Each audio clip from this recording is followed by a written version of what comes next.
O mga kababayan, kilala niyo itong sinasabi ni Atty. Jing Paras? Itong vlogger daw mga kababayan na pinapasikat ngayon ng mainstream media. Vlogger ni Bangag. Sabi ni Jing Paras mga kababayan, ang pangit.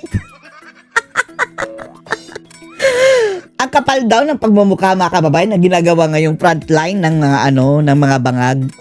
Na okay lang sana kung kaaya-aya ang mukha. Pero sabi ni Jing Paras, ang pangit pa. The Lord. Ito ba yung mahabang baba mga kababayan? Yung naghahamon ng debate kay VP Sara? Lord, halata na masyado, no? Bakit itong mga ungas na ito mga kababayan, ang kanilang mga vlogger ay parang, Diyos ko, parang mga lamang lupa. Halos lahat talaga, mga lamang lupa. Ganyan ba talaga sila? Panoorin niyo po ha. Makikita nyo sa social media, mga iba-ibang mga vloggers. Mga vloggers. Pero these are... ng mga bayad mga kababayan. Ang sabi ni Toby Tiangco ha, na andun sa opisina ni Sandro Marcos, tauhan ni Sandro Marcos, ang in charge mga kababayan sa mga bayarang mga vloggers sa ito. Si Ponyong! Sabi ni mga kababayan, ni Toby Tiangco, naka-payroll sa gobyerno mga kababayan. Gobyerno pa ang nagpapasahod. Paid at magagaling sila magsulat like itong Juan Blog. ChatGPT. Juan Blog. Mayroong Sandugo. Sandrogo.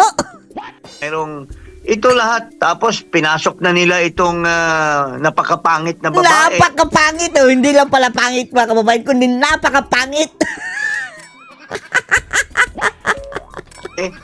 At she's being pushed with full support ng mass media. Grabe no. From nothing mga kababayan, biglang naging celebrity na mga bangag. Ang mga media kaliwat ka ng interview, Diyos ko Lord. Okay lang sana kung maganda sa mata mga kababayan. Diyos ko, ang hahaba ng mga baba. Ang mga animal. Interviewed by the mainstream media in a very obscure way na makipagdebate siya kay Sara. Obscure way. Ang kapal na mukha mga kababayan naman debate kay Sara, Diyos ko Lord. Pero pinapalaki nila. They are building her up, to demonize the vice president. So as if naman mga kababayan na talagang napaka-influential. Nag-umpisa lang yun sa wala pa ngang 100,000 ang followers mga kababayan. Tapos yun, nung pinromote naging 100,000 plus dahil yung mga bangag siguro yung mga bots pinapalo sa kanya mga kababayan. Tapos yun, interview sa News 5, sa Bilyonaryo, sa 1PH, BS-CBN, GMA. Ito lahat, in the guise of emergency, there's a move to prevent her from reaching 2028. Yes, ma'am, we would like to... Yes, please. Jing was talking about this blogger nga that they're building up, etc. But I mahaba ang baba. don't think she's succeeding. I don't think all this Wala mga kababayan. Not worth answering mga kababayan ni VP Sara. Bahala na sina Eloy Bugris dyan mga kababayan. black ops against the vice president is Si Eloy lang. because Ang dyan, mag-handle. Siya na bahala dyan. Kinag Maligno. Si Eloy na yan. to now she's still the most trusted, diba, etc. And Bangag's trust ratings has really Negative. gone down the drain, diba? So while it is true that they're moving heaven and earth, they are mobilizing the entire government and all its resources, people's money, our money, to destroy the vice president. I think that she is standing tall, and I think that the trajectory towards this is towards talagang the credibility. For instance, Ronald Llamas, Ay, nako, isa pa yan mga kababayan. Isa pa yan, mukhang impacto din mga kababayan. he always makes fun of, he calls PRRD the tatay, karton tatay, something Yung patatas na yun mga kababayang wala rin toothbrush. like that, diba? And he thinks it's an insult, but in reality, that carton cut up figure is a figure of victory for PRRD, because that karton, that cardboard cut up of PRRD will get way more love than Bangag. Mas mahal pa ang karton, mga kababayan nga, oh. Yung standee ni tatay, mas marami pa nagmamahal doon kaysa kay Bangag at sa kay Ronald Llamas. Mukhang patatas. Or Martin Romualdez in the flesh, 'di ba? There will be so much more millions and millions of Filipinos who would rather have a picture with a with a cut up figure rather than a flesh and blood of Bangag or Martin Romualdez, and certainly not Ronald Llamas, 'di ba? So you got what I'm saying, parang Patatas. they can always try, and they will try, and they will do everything. Like if we were to go by the record of the FM Senior, no, the father, the dead dictator, they are really ruthless. And the mere fact that they kidnap PRRD and put him in The Hague, you can see the level of their ruthlessness. But at the same time, for me, when I'm monitoring the responses of the Filipino people, it's a global response, no? It's a global response. Grabe, and no?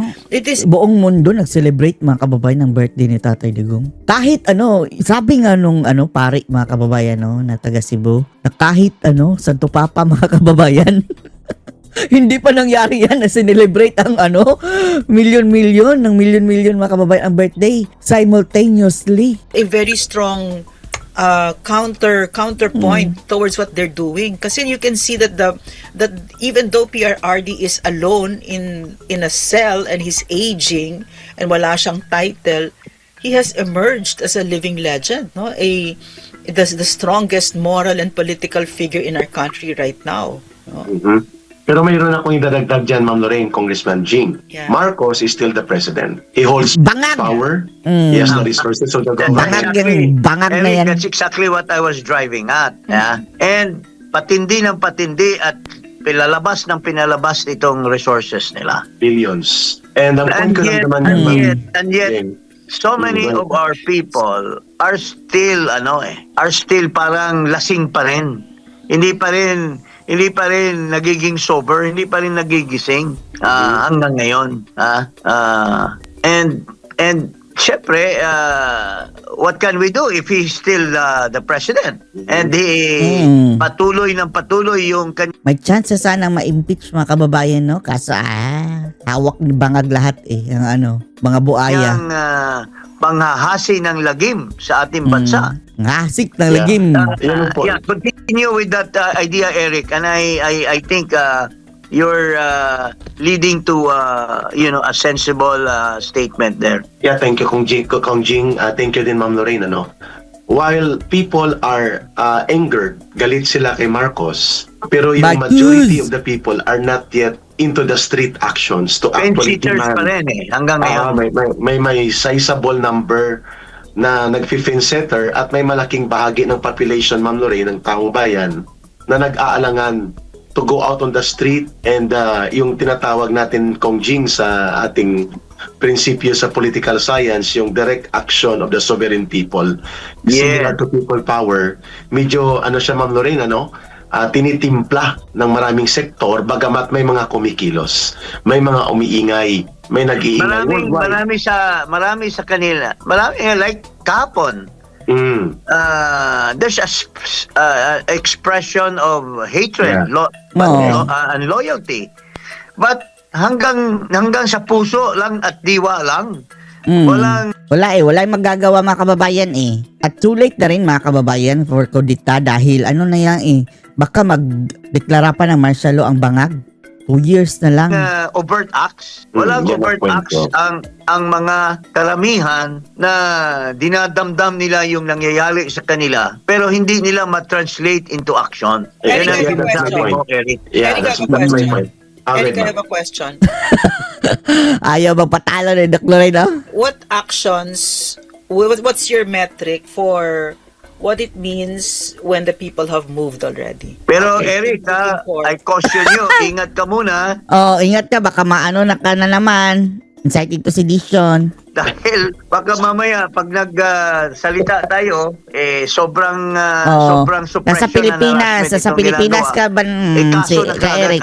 ang haharapin mo. No, wait a minute. No, I agree. I'm sorry. I want to say something, ha? A truly free person doesn't have to ask anybody's permission. So, kasi doktora mga bangag kasi dito pagtitripan. we have to be able to speak our minds. So, Eric, ano yung sagot doon? Pero I appreciate yung caution na ma'am. Kaya, Intindihin mo na lang, intindihin mo na lang na doktora dahil ang dami ng kaso ni Ka Eric eh. two pending cases of inciting to sedition. Pwede naman niyang yung pagkasabi lang mga kababayan, i-rephrase mo na lang, i-rephrase. Marunong yan si Ka Eric mga kababayan, i-rephrase mo na lang. Isang kaso ng cyber libel and one is another coming. 4, 5 ang kaso ko sa Marcos na isinampa ng mga tauhan ni 5? Marcos. Kita niyo yan. So with caution, ito yung point sa tasagot sa tanong ni Ma'am Lorraine at ni Congressman Jing. The people must have to have an actual collective action on the street. Similar to the degree and volume of people sa panahon ng mga people power. Wala pa tayo doon sa antas na yon. Ang isang malaking bahagi ng population kong Jing, Ma'am Lorraine, mga kababayan, na nag-aalangan sumama sa ganyang paninindigan ay ang Roman Catholic Church na dati nating kasama sa mga historical period na yan. Bumangag na rin ang mga pari sina mga kababayan, si Flavi.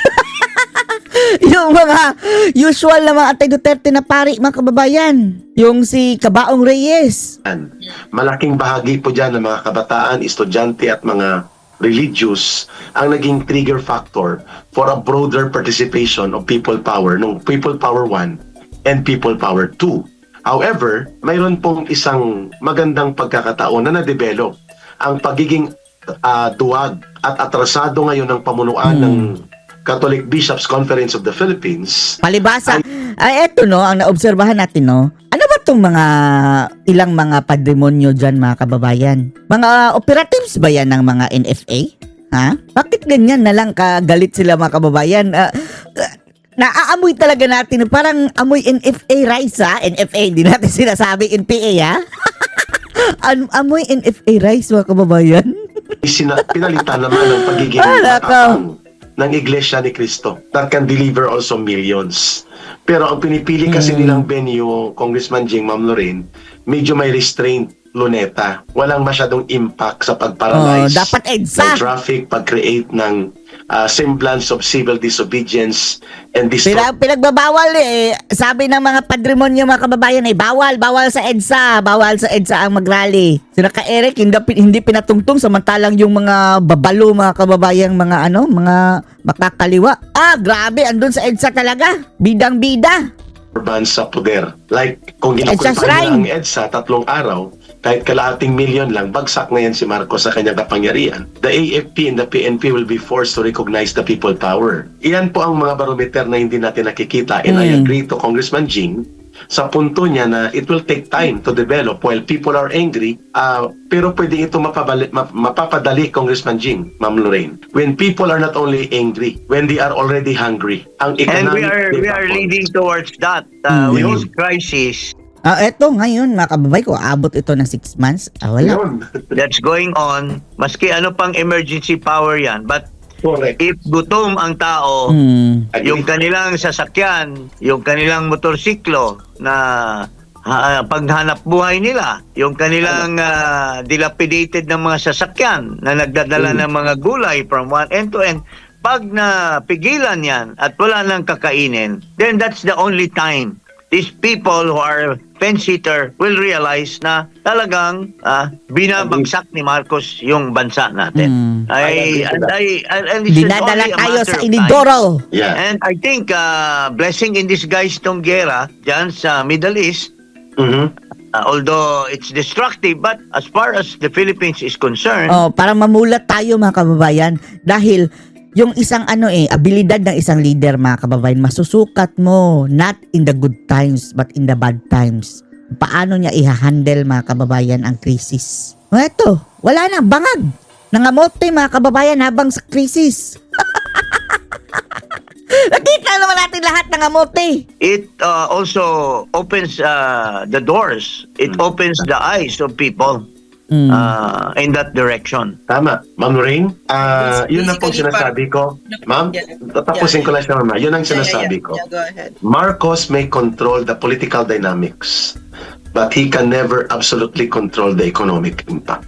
Pwede niya Correct. Yan mga kababayan yung yung ekonomiya. Yan ang totoong barometro mga kababayan ng ating pagbagsak ng Pilipinas. Tingnan nyo ang halaga ng peso mga kababayan. Tingnan nyo ang bilihin. Kung dati ina-artificial pa nila yan, yung 60 mga kababayan na 1 peso sa dolyar, artificially pinipigil nila na hindi aabot ng 60. Ngayon, hindi na nila kayang pigilin na yun mga kababayan. Wala na silang pampigil. Kaya yung dollar, posible pa yung next na yan mga kababayan, 70. paglaruan ng politika dahil may Wala polensya, nang resistance Wala na silang pangharang. may batas, Na break na. may mga institusyon siyang nagagamit, may nakukurakot, may nasusuhulan siya.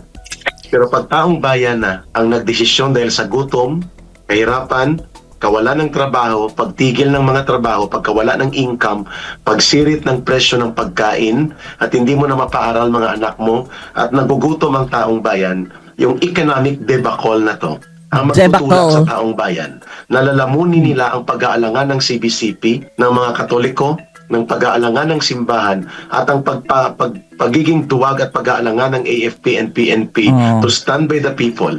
Lalamunin sila ng Yan yan talaga mga kababayan ng AFP at PNP. Yan ang kulan din ng mga kababayan ng elemento. Gampanan nyo inyong trabaho. uyong ng tao. Tao na Eric, mismo. Pasalitain nyo si Attorney Jing Paras dahil bisita nyo yan. let me follow that up. Alam mo, Paminsan-minsan lang yan dyan. historically, resilient ang mga Pilipino. Can you imagine? We suffered 300 years of Spanish dominance. Spanish, it took 300 years Pero ayaw na namin yan. Ibahin nyo kami. Ayaw namin yung 300 years. for the revolution. Pinatay si Rizal, nagkaroon ng...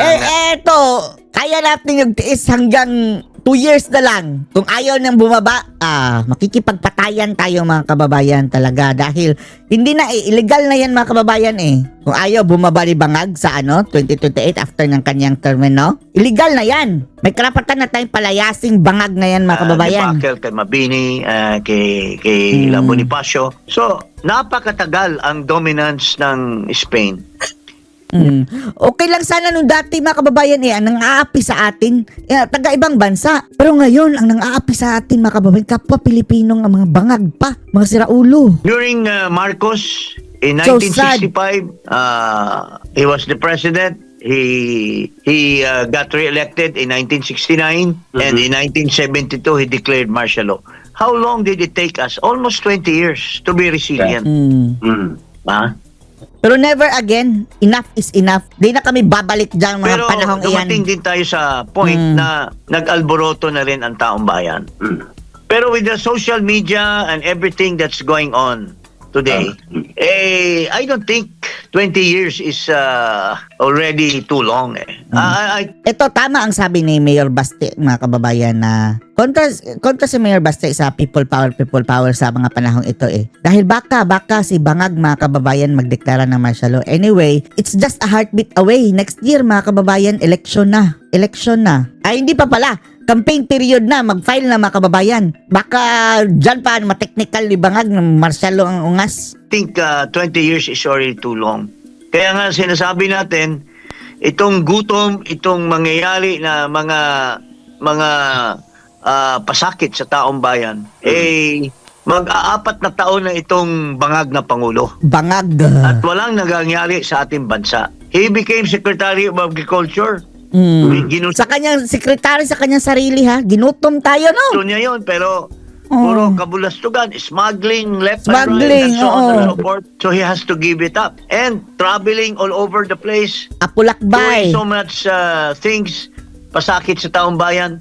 Pero dumating itong crisis na ito, unexpected. Ito yung mag-double up ng panahon. Na darating din tayo sa panahon na ma-realize din ng taong bayan na talagang double whammy ang ginagawa ni Marcos sa kanila. Yun. Ma'am Lorraine, would you like to interact on? Well, I'm really sad for our country that we're that kind of people that we need an economic collapse and hunger and that kind of thing before we can overthrow an abusive and totally incompetent leader, right?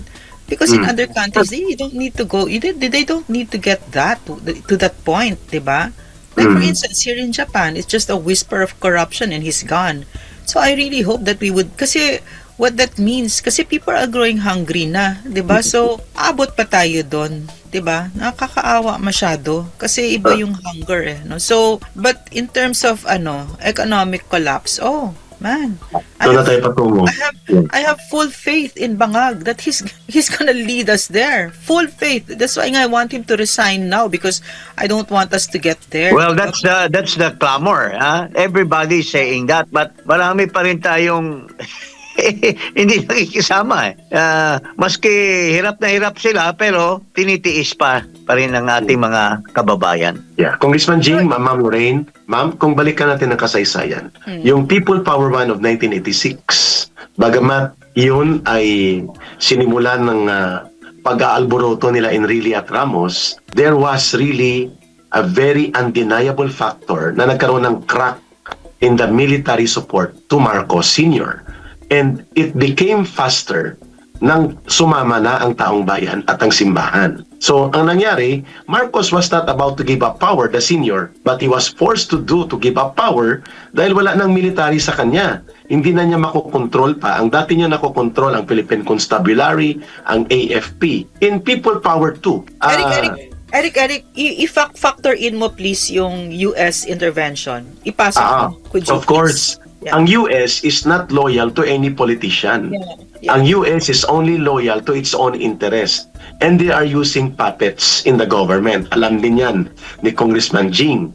So hindi sila loyal kay Marcos Sr. because Marcos Sr. siya. Loyal sila doon sa pwedeng magpapatuloy ng sistema ng pangingialam at pangungontrol nila sa Pilipinas, whoever that is. Either yan ay galing sa oposisyon o galing sa administrasyon.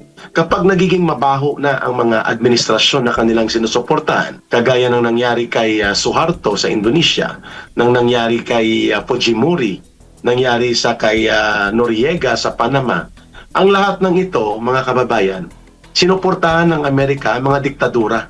Pero nang ang taong bayan ay umalsa laban sa Amerika, sa pangingialam nila sa mga gobyernong bulok at kurakot, kagaya ng Marcos Sr., ang Amerika ay ginigive up niya mga diktadura at nagbubuo siya ng panibagong political consensus the way they built yung consensus kay Cory Aquino.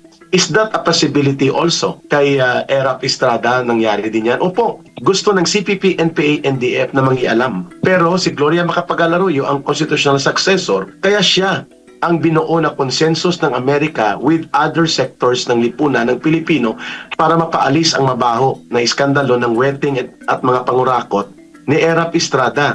Pero may factor doon yun, Congressman Jing, correct me if I'm wrong, Ma'am Lorraine.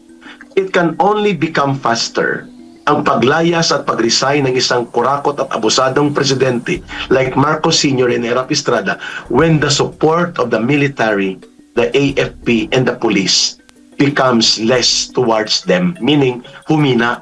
Kaya hindi natin masisisi ang panawagan na ang AFP and the PNP can hasten everything if they will just follow their constitutional duty to stand by the side of the people and stand to respect the constitutional, peaceful, legal transition of power. To force Marcos Jr. right now to step down is for the military to side with the people, not to do kudeta, not to do mutiny, not to do rebellion, but to make sure that Marcos will not, the support of the military, ano man ang gagawin niya, he will be inutil. Mukhang doon yun patungo, Ma'am Lorraine. I think ano only happen, yung binabanggit ni Congressman Jing at ang binabanggit ko, kung ang taong bayan ay nakikita ng military na hindi na tala mapipigilan, mag-aalsa at posibleng mag-civil war kung hindi mapipigilan ang pagbangon ng tao laban kay Marcos. I'm curious though because you mentioned, Eric, yung parang EDSA thing, di ba? Yung ganyang klaseng mass protest, right? I'm curious though because if you put together at the age of information, that was just Metro Manila, right? But now what we're seeing though are all over the places and all, not just all over the Philippines but all over the world. So because nga of the internet, parang you can see that the mass protests are no less phenomenal than it was during People Power, no? So Well, it's not just about the place, Yeah. The main factor there is is the crack of the military. The what? Kapag walang ang pagkakaroon ng crack Pagkakabitak ng military support ang magpapabilis. Not the place, not the number of the people. Congressman Jing, your reaction, please. Well, unang-una, there has been a lot of,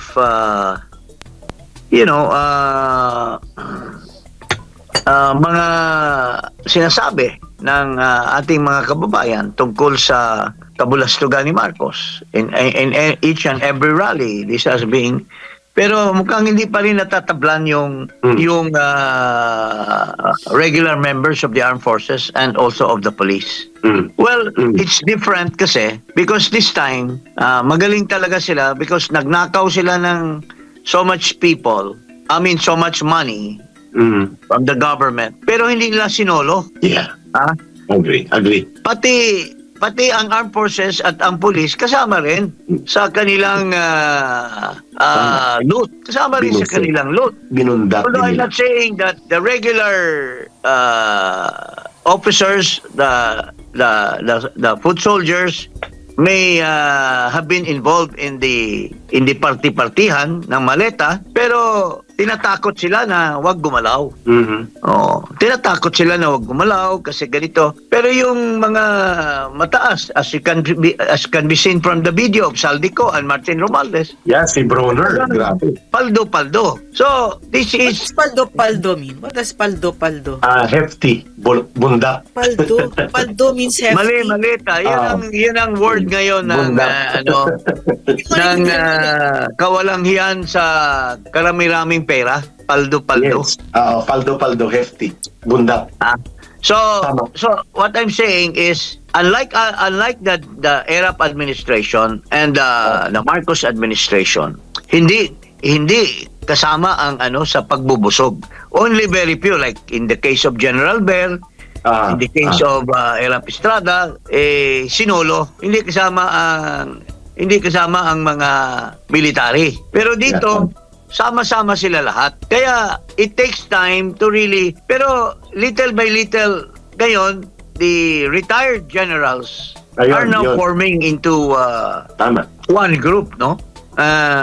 So, as I was saying, it's really a matter of time that people will realize pagka yung kanilang kapakanan na sariling kapakanan, like hunger, kawawalaan ng transportation, kawawalaan ng employment, Basic services. yun na yun ang magtulak ng taong bayan.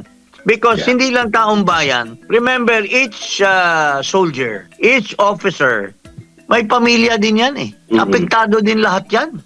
Tama. Lalo na pagka maski paldo-paldo ang pera mo, malita-malita ang pera mo, kung wala ka nang mabibili sa merkado, anong kakainin mo? Agree.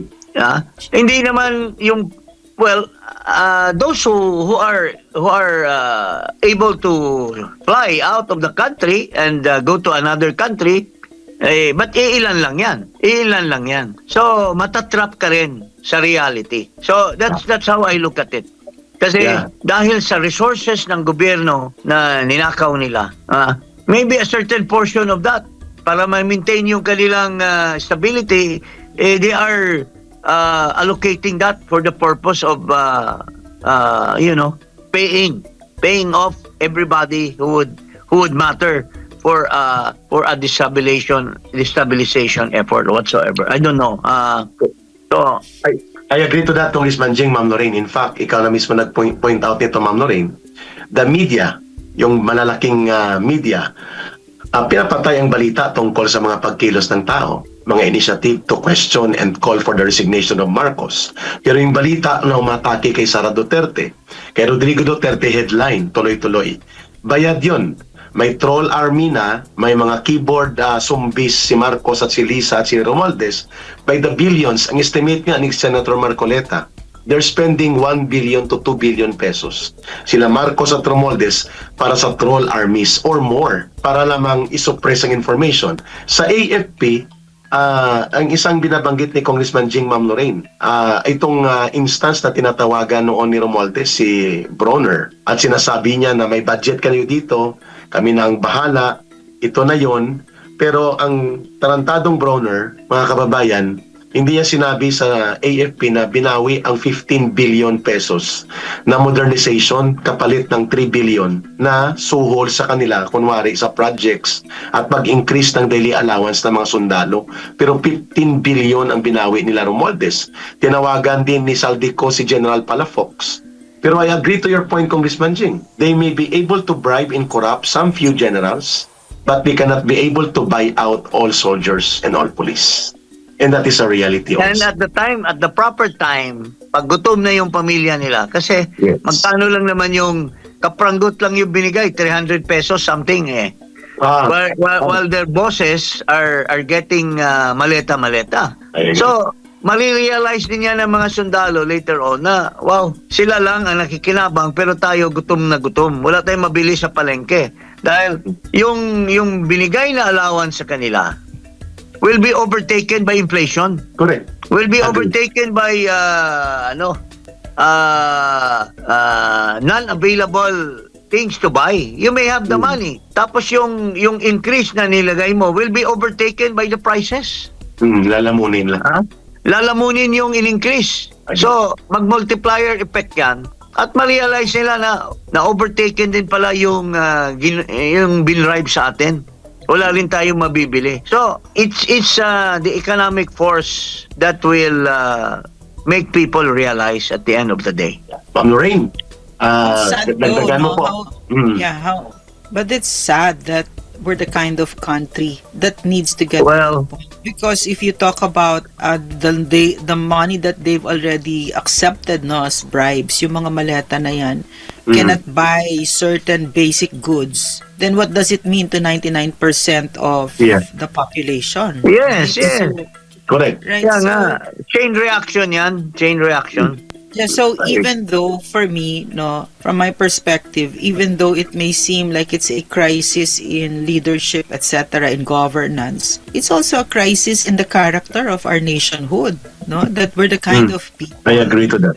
that cannot stop it right now because we can already predict the trajectory, diba? Why will it take such a catastrophe to fall on millions of Filipinos before we move, 'di ba? So, parang for me, kasi I believe that malalampasan natin ito, pero it has to, one of the ways forward Well, is to really cultivate, let me finish, Jing, is to Yes, cultivate please. the national character that we're able to think of, 'di ba? Kasi napaka-corrupt naman natin na inantay pa natin, napaka-uncaring naman natin na inantay pa natin na umabot diyan, 'di ba? well, ganun ang karakter ng Pilipino eh. That's why I laid the ground na 300 years nga tayo sa Spanish, 20 años tayo ngayon nga sana baka mapabilis-bilis na. Well, the Filipinos will realize of their dose of their own medicine. Yeah, that's true. For their inaction, I believe. sila rin ang at Agree. fault. Because they could have acted fast, but they waited to the extent na nagsuffer na rin sila tuloy. Correct. Yun ang Correct. nangyayari.